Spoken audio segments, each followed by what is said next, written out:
Hello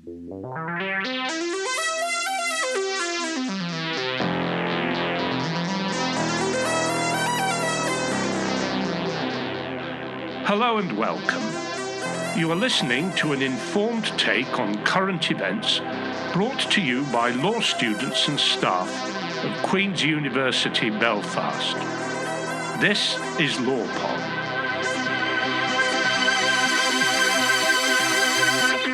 Hello and welcome to LawPod. My name is Samantha Hopkins. I'm a PhD student at the School of Law at Queen's, and I am looking at language in corporate social reports. And today we have with us, all the way from the University of New Mexico, Professor Harry van Buren. Harry has published widely in the business and human rights field, looking at, among various other things, employment relationships at a personal level and the role of human resources as a strategic business department, and also the global supply chain and the impacts companies have on issues such as human trafficking.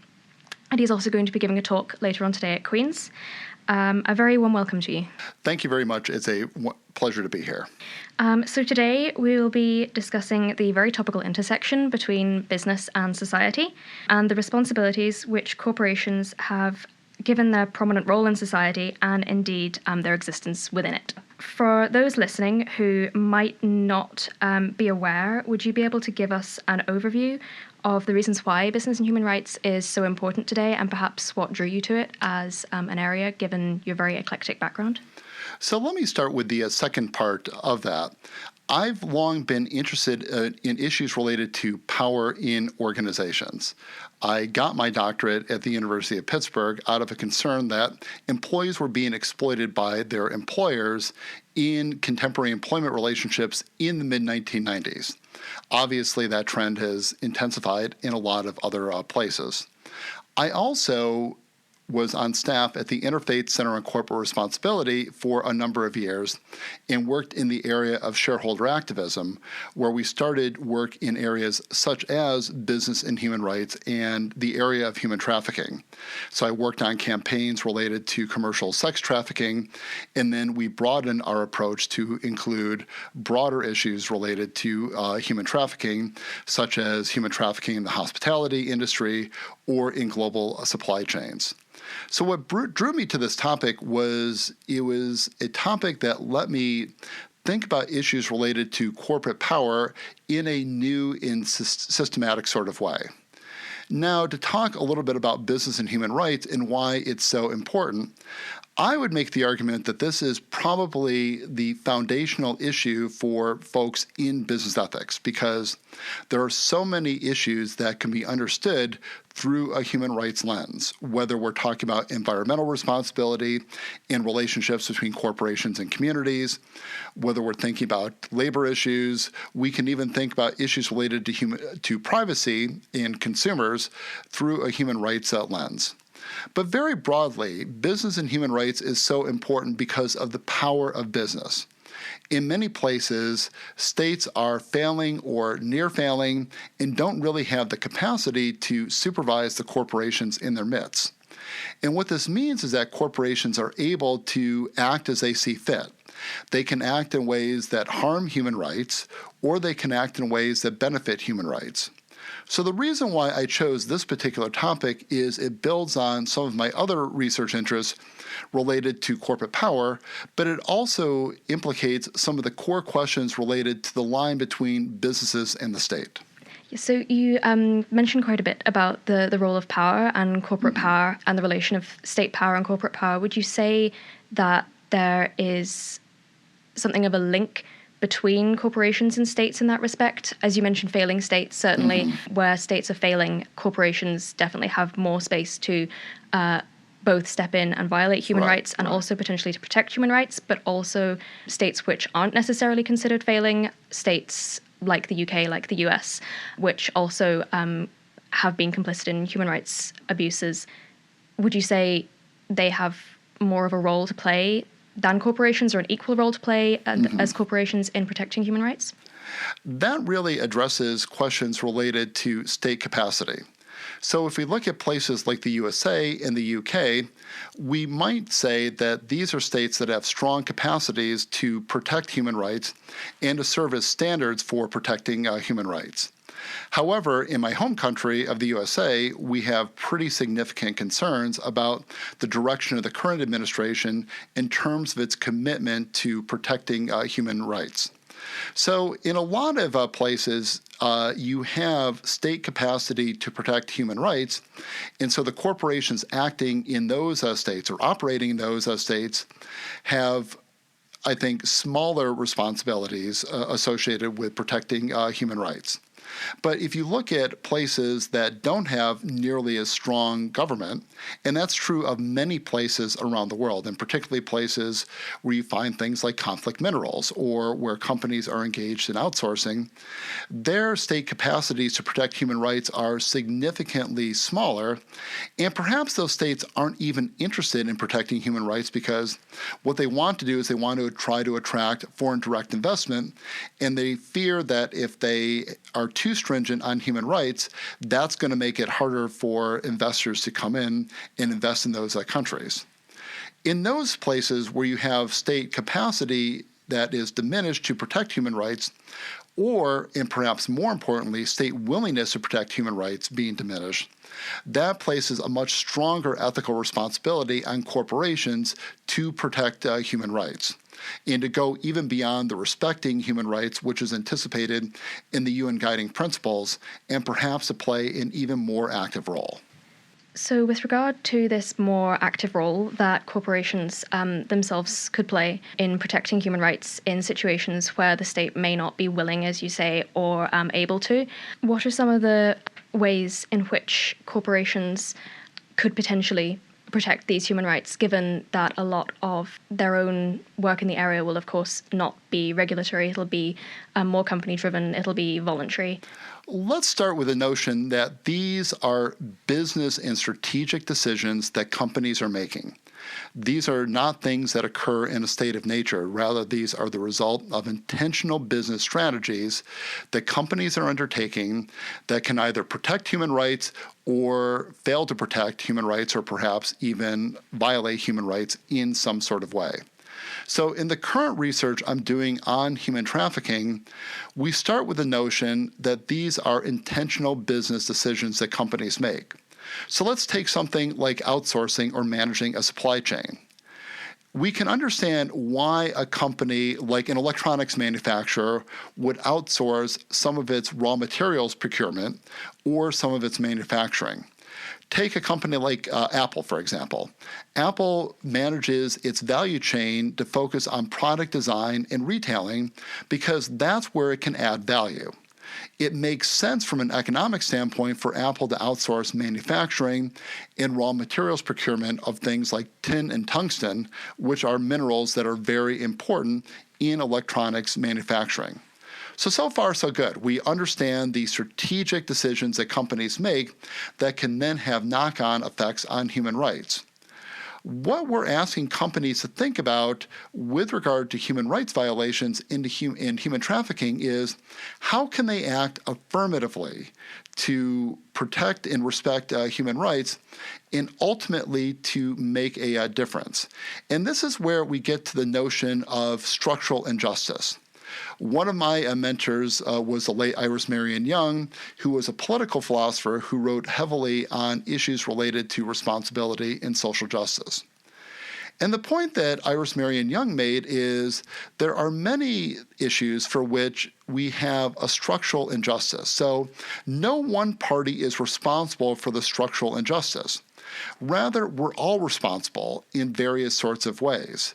And if we're all responsible, then we have affirmative ethical obligations to act in a way to alleviate that responsibility and to make a positive change. And this, I think, contrasts with notions of due diligence in the business and human rights arena. It's one thing to say to an electronics manufacturer, we want you to adopt a checklist to make sure that you're not enmeshed in human rights violations. But we know that a lot of these human rights violations can occur 2 or 3 levels deep into a supply chain. So what we're asking companies to do is to take a broader ethical responsibility, to do things like reduce the extent of their supply chains, which will allow them to better supervise the suppliers that they do have in a place, or to be advocates for action on human rights violations and human trafficking. So the point to make is that with power comes significant responsibility.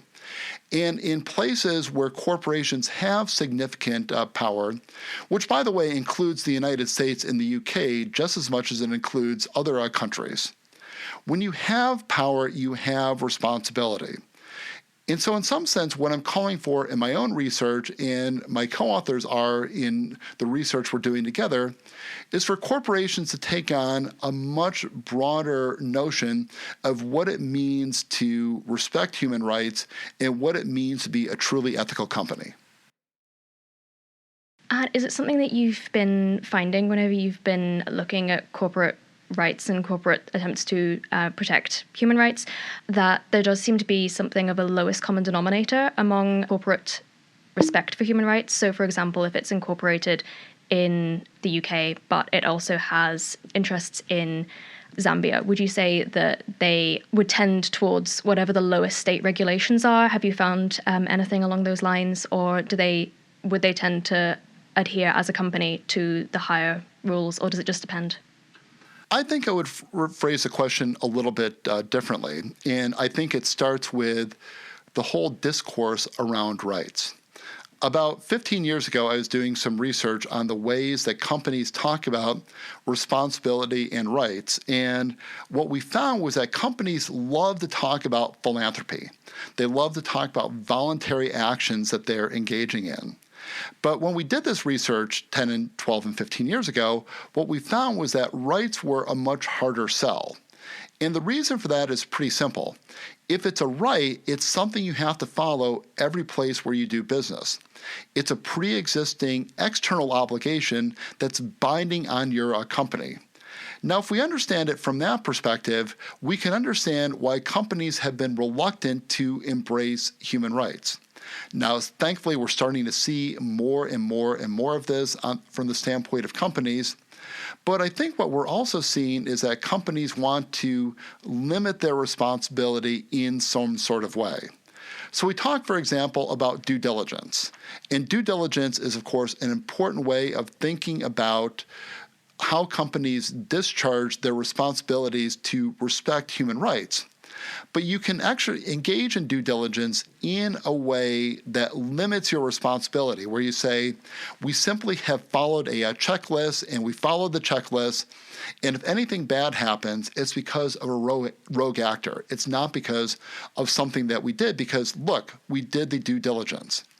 So if we go back to the original question, I think companies would want to try to follow a similar standard in every place where they operate. So they would not want to be seen as saying, we're going to follow one standard in the UK and another standard in Zambia. Rather, what companies would want to do is at the corporate level, try to limit their responsibility in some sort of way. And this is where I think the activism related to business and human rights becomes really significant. The reason why business and human rights has made such a difference and progressed so much over the last 10 years is that you have activist groups, whether in the US or the UK or in places like Zambia or Lebanon. Those activist groups have been pushing companies at the corporate level to embrace more fully human rights obligations. And so if the goal is to try to improve human rights in Zambia, I would argue that what we want to do is we want to push companies at the corporate level to embrace one uniform human rights standard and to embrace responsibility for outcomes related to human rights in every single place they operate, as opposed to trying to differentiate. Is that a question which could be phrased in a more economical way? So if you raise to companies the idea that having one set of rules across their entire operation is something which should be more cost effective for them, would that be considered a more beneficial way, or a more effective way, rather, of getting them to adopt practices that respect human rights? I think the tendency of a lot of companies is to engage in a kind of regulatory arbitrage, to say we're going to find locales that will let us get away with as much as we possibly can. So if we think about this in terms of taxes, for example, we know that companies want to seek out lower tax regimes. Your question is really interesting because I think it gets at a fundamental issue, which is how do companies justify investments in business in human rights? Because it does feel like when I talk to people inside of corporations, they're constantly having to think about how they justify the expense of engaging in human rights due diligence or auditing or any number of other things. So a couple of approaches that could be useful is to say to companies, human rights are universal standards. You ought to apply them everywhere.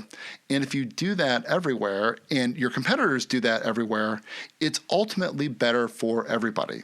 So I think there's an awful lot of good argumentation in terms of telling companies, rather than trying to be cute about it and to say we're going to follow these standards in a country where people can pay attention to us and a different set of standards where we don't think that anybody is looking, we're going to agree on some sort of standard, but we're also going to take a further step. We're going to work with other companies to adopt a uniform set of standards that we all sign up to, that we all agree to minimize the likelihood that other companies are going to engage in arbitrage against us.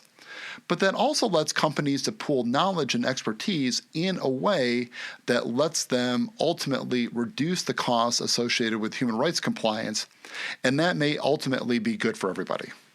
You raised the issue there of corporations all being involved under the same umbrella with similar kinds of voluntary regulation. So, for example, frameworks or initiatives like the UN Global Compact, the UNGC, and the International Standards Organization.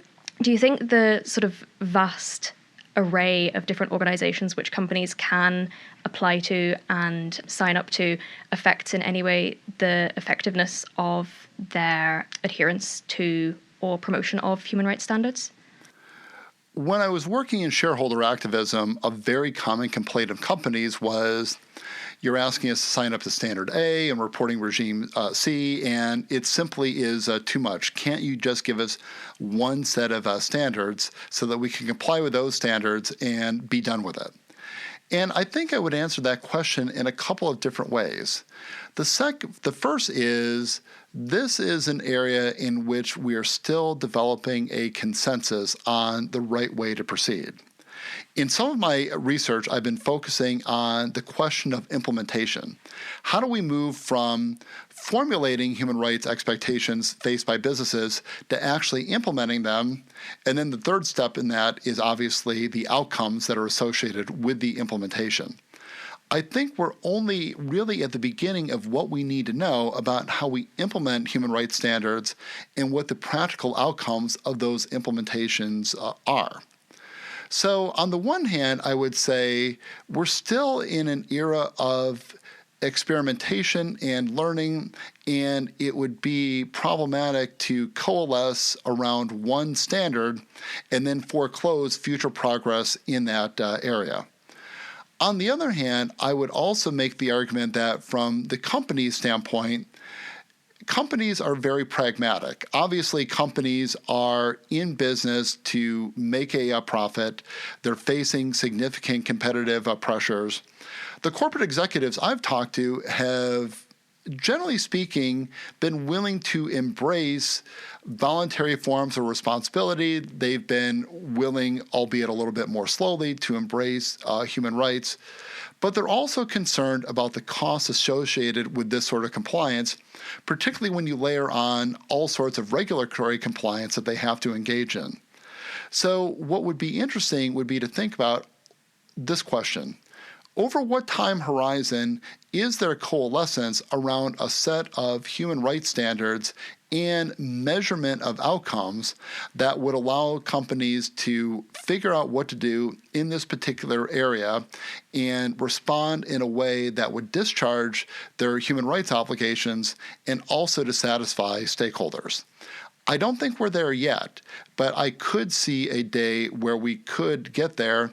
And then the question is, how do we engage in incremental change to continually up those standards and expectations of companies over time? So obviously, one of the issues with persuading corporations to engage in human rights by whatever means is always going to be cost and whether it's cost effective. One of the things I've been wondering is whether the sort of commodity-driven nature of business today, by necessity, has really affected people's rights on the ground. So, as I think you've mentioned in one of your recent articles with the issue of human trafficking, where labor is very commoditized and they're only seen as another step in the chain and another cost that they have to pay, has this contributed significantly to abuses of human rights, do you think? Or could cost be used as a way to improve that? I think one of the challenges right now in the business and human rights arena is exactly around the issue of commodification of labor, which is really, to me, another way of talking about the dehumanization of labor. We talk in our article on human trafficking about the distinction between the product supply chain and the human supply chain. That when companies engage in supply chain management, they tend to focus on getting products. And that, of course, that makes sense because any product is made up of an interlinked set of activities, and there are practical issues associated with managing that supply chain. What gets lost along the way is the fact that behind each step of the supply chain are real human beings, what the stakeholder Ed Freeman calls names and faces. So every supply chain has human beings behind it, and one of the real dangers of a lot of corporate practices that we see in a number of industries, I'll talk about apparel in a moment, is that they tend toward commodification of labor and a kind of depersonalization. So the example that I often use is the fast fashion industry. So places like H&M and Zara and Primark, these are companies that have very fast product cycles where if a product is in store for a month, it's already going to be heavily discounted, and the whole value proposition is around new and disposable and fast and cheap. And of course, the human cost associated with that is absolutely immense. So the shopper getting an article of fast fashion clothing is not thinking about the fact that it was a real human being that sewed that piece of clothing that that person may wear 2 or 3 times. So I think there is a trend in modern capitalist production toward greater commodification of labor. We're losing the human element of labor and we're losing the human element of production. In some other research that I'm doing on scientific management and its legacy for today, scientific management was this notion that people can essentially be managed like machines.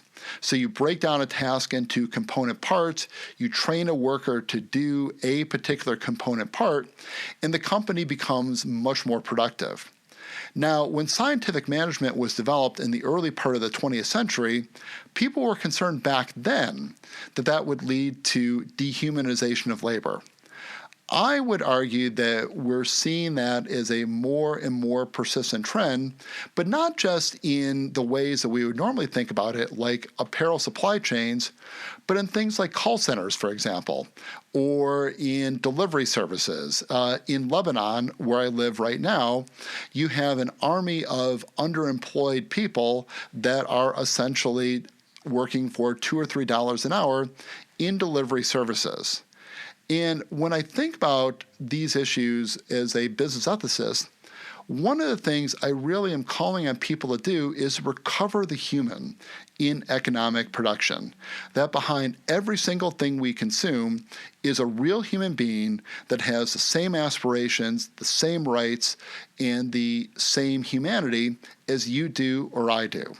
And so the challenge of supply chain management in an environment that is becoming more and more competitive, in which cost is a significant issue for companies, is to recover the humanity of it. Very much agree with that, definitely. Slightly moving away from the corporate side of things, one of the things you hear a lot about in the news these days, whether on social media or otherwise, is the use of boycotts against companies such as, these big companies, H&M, Zara. I was wondering, What do you think the effectiveness of such action is in that situation? Do you think it has any impact on companies if it's not taken up wholesale by basically everybody, or is it useful in the sense that it gets the message out there at all? I've always been very skeptical of a consumer-driven approach to corporate responsibility, and there's a couple of reasons for that. One is when boycotts proliferate, it's really difficult to separate the signal from the noise. So if the signal is we're concerned about business and human rights obligations, it seems that a more integrative approach that goes across companies would be much more effective at getting the signal out and getting the message out that this becomes incredibly important. Just from a very practical perspective, it's really hard to keep track of the sheer number of boycotts that are going on. And the reality is that consumers will often say, well, I obviously take these things into account in making buying decisions because I'm a good person. I think there's an awful lot of social desirability bias that's going on in that respect. Consumers want to think of themselves as ethical, but if you look at their actual practical buying behavior, how many people are not going to Zara or H&M or Primark as opposed to the number of people who are? How many people, when Apple was accused of complicity in human rights violations at Foxconn, actually gave up their iPhones? And if they did, where were they going to go? Because other manufacturers had the same set of issues. I feel like a lot of times consumer-driven boycotts don't really move the needle very much in terms of actual behavior on the parts of corporations. They can have some small effects on getting consumers to become at least aware of these issues. I do think it makes much more sense, however, to have a much more integrative approach that's looking, for example, at an entire sector. So let's take fast fashion, which I was talking about earlier. It would be really interesting to think about formulating a campaign that would address all the fast fashion retailers, not singling anyone out, but getting those companies to think in much more broad and systemic terms about how their business practices in sourcing decisions are giving rise to human rights violations, but then also making consumers aware of how their buying behavior can contribute to those sorts of systemic human rights abuses. I think that sort of campaign could be much more useful in terms of raising consumer consciousness and then pairing that with a request of companies to change their behavior. Would you say then that it's more useful, it seems to be that this is what you're saying, it's more useful to make suggestions to corporations as to how they can improve, how they can change, rather than necessarily outright condemnation? I think that if a consumer is going to say something to a company, there should be a real threat of some sort of sanction. So I think a lot of the online activism that we see in general, whether it's human rights or any other issue, is more to make the person engaging in the activism, like forwarding a tweet, feel better about themselves as opposed to actually bringing about systemic change. So let's say you had a group of students at unis in the UK that said they would not shop at any of the fast fashion retailers for a month or 2 months. So there was real systemic action and they didn't shop there. Now, those are really the core demographics that those retailers are trying to sell to. Would that have much more of an impact than people retweeting something about a particular campaign? So whatever consumers do or whatever anybody does in the area of business and human rights, or for that matter, corporate social responsibility, needs to move beyond the symbolic and toward the substantive. And so that would be my general bias. How do we engage in targeted actions that are substantive, that really get companies' attention, and then campaigns can move from place to place to place. So we can start in one sector and move to another sector. I think that's a much more workable approach than a more scattershot approach to engaging in activism that really says more about the person engaging in it than any sort of likelihood of actual change. So my final question for you, just before we wrap up, is, where do you see the issue of business and human rights then going in the future? Do you see corporations taking on board specific suggestions that you and other academics and activists have made?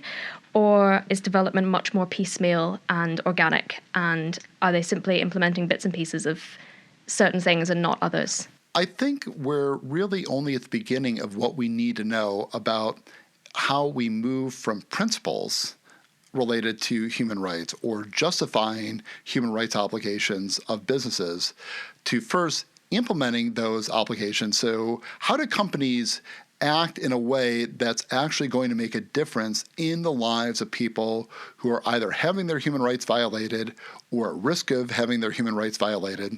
And to victims of human rights violations, how do companies then engage in effective remedy?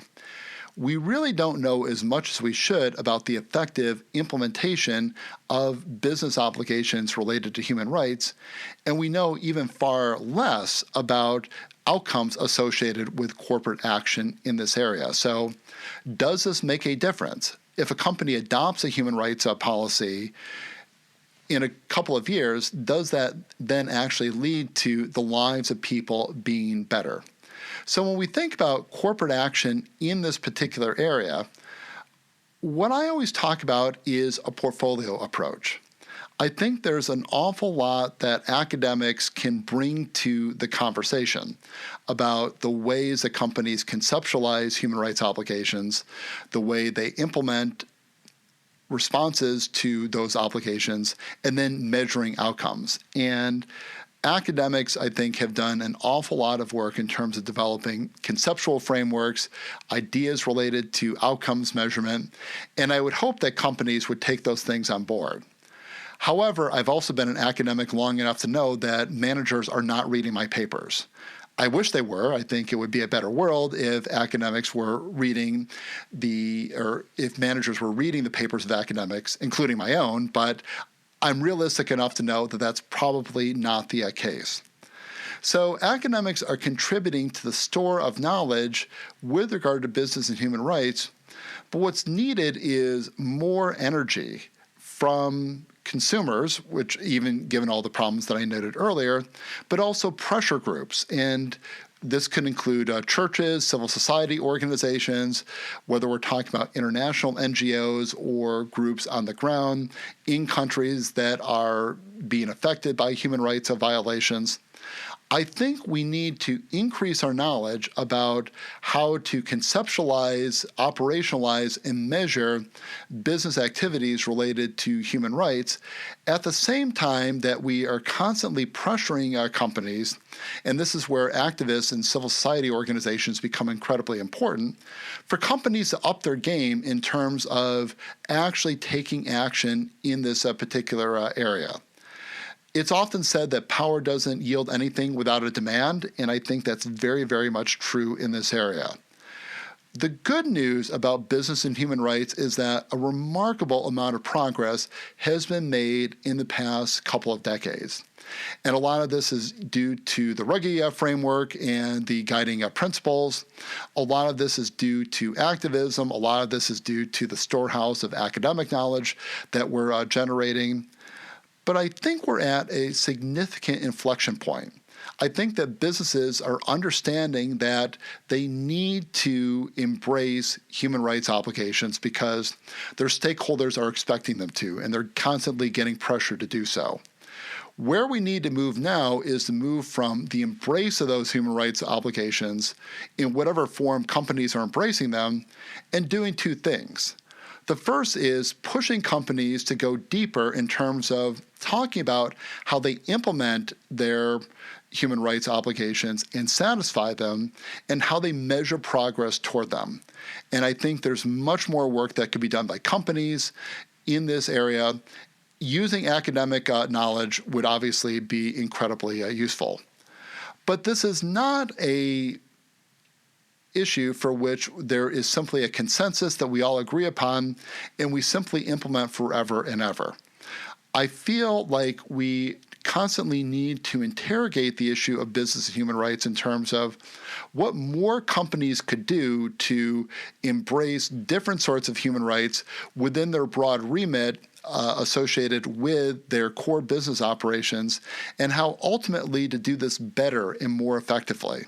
So at the same time that where there is consensus around a human rights obligation of business, we need to know more about how to implement it and how to measure progress. We also have to ask the question, what more could companies be doing in this area as businesses to ultimately make the world a better and more just place? It's definitely reassuring to know that things are obviously taking steps forward, and even if there is room for improvement, that it is being undertaken. So thank you very much for taking the time to join us today. Thank you very much for having me.